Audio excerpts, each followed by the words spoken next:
De volta com Rosa Alegria, futurista, diretora no Brasil do projeto Millennium da ONU. Rosa,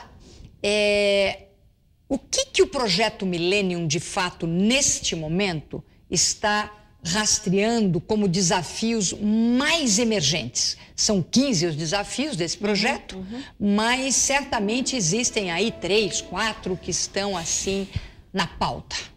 São 15 desafios globais que em 96 já foram identificados por um grupo de pensadores, né, muito importantes pensadores, entre eles Hazel Henderson, grandes pessoas ligadas ao futuro, né, são futuristas mesmo. E eles são os mesmos. Nesses 12 anos, eles continuam sendo observados e monitorados. Por exemplo, eu represento o núcleo brasileiro do projeto, dessa rede de futuristas. E a cada ano nós atualizamos os dados. Então, por exemplo, a questão da água, que é um dos 15 desafios, a questão da energia, a questão da mulher, que merece um desafio específico para a mulher, né?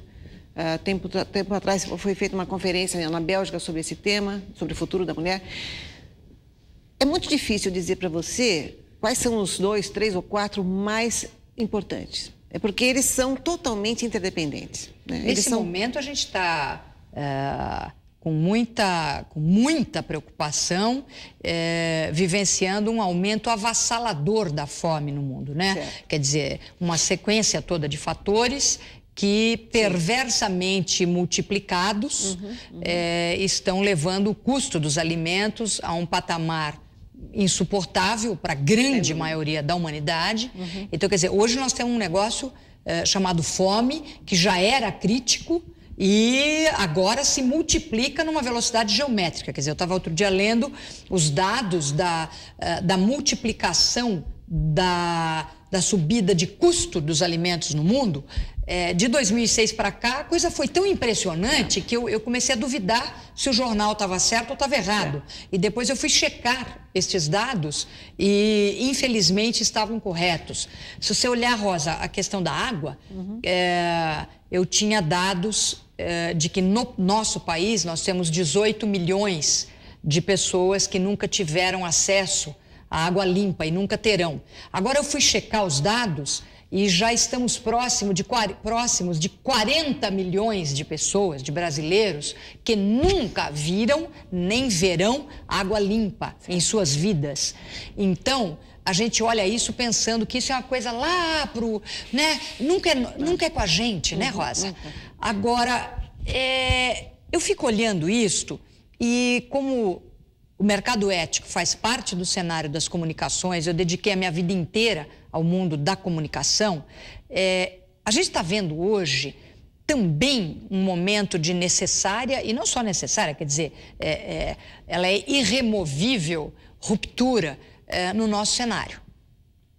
Então, por um lado, a mídia como um todo é financiada pelos patrocinadores das mídias. Quer dizer, se não fosse o investimento das corporações, no modelo atual nós não temos canais de mídia, em todos os tipos de mídia, escrita, radiofônica, televisiva e assim por diante. Então, esse é um ponto. Hoje existe uma correlação muito grande, né? Não é só muito grande, é visceral, é questão de vida ou morte, neste modelo. Por outro lado, graças à negligência perturbadora de grandes empresas que são grandes financiadores das mídias em relação ao conteúdo ético de sua publicidade, hoje cresce a truculência da lei. Quer dizer, por exemplo, o mercado publicitário tem uma seríssima, respeitabilíssima autorregulamentação. No entanto, a maneira como essa autorregulamentação, a severidade da aplicação, cresceu muito no último ano. Sim.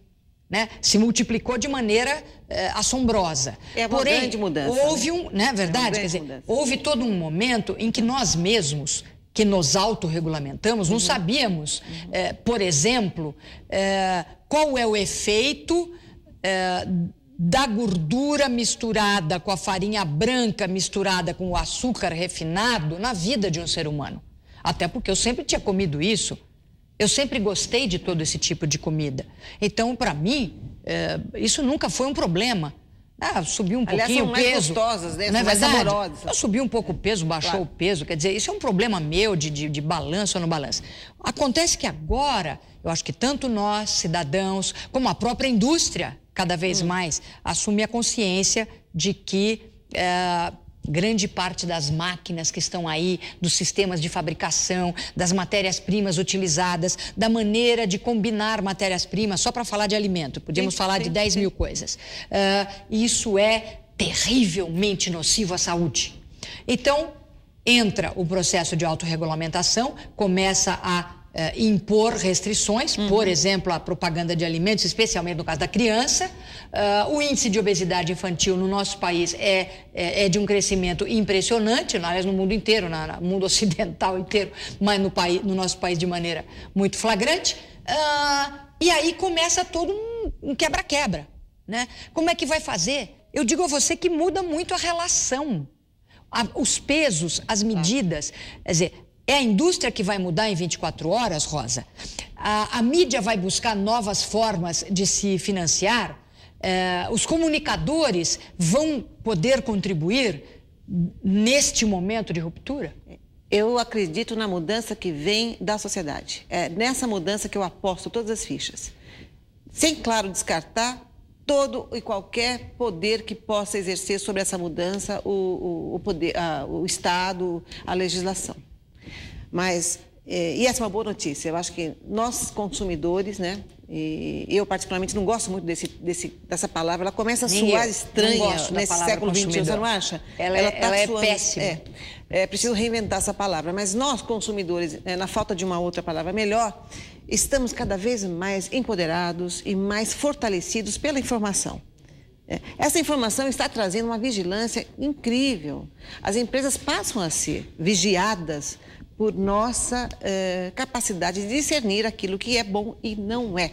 Então, essa mudança, Cris, eu vejo com olhos muito positivos.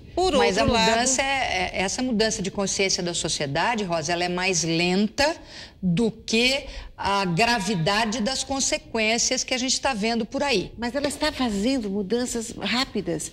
Veja bem, você mencionou o congresso que aconteceu, o congresso de publicidade que aconteceu, há 30 anos não acontecia, né? Entre o terceiro e o quarto congresso havia 30 anos, um lapso de tempo que trouxe coisas incríveis, consciência sobre a questão ambiental, que não havia. Imagina, em 78, as pessoas nem sabiam o que é ecologia, né? Imagina, em 78, não tinha consciência. A questão da liberdade de expressão, não se falava em responsabilidade. Hoje nós temos uma consciência maior. Enfim, mudanças incríveis nesses 30 anos. Eu ainda vejo, Cris, de uma forma não tão positiva, o setor da comunicação. Ele, sim, é muito resistente à mudança, principalmente aqueles que são os criativos, aqueles que nasceram com o dom da criatividade e que se apegaram ao seu próprio poder, né, de criar, e tem uma dificuldade especial de se abrir para o novo. Né? Rosa, passei minha vida toda como criativa e vou ser isso eternamente. E o que precisamos acordar é para o fato de que o papel do comunicador não é criar um texto, um filme, um programa de televisão. Isso é muito pequeno para uma mente criativa. Nós precisamos criar um mundo melhor. Até o próximo Mercado Ético.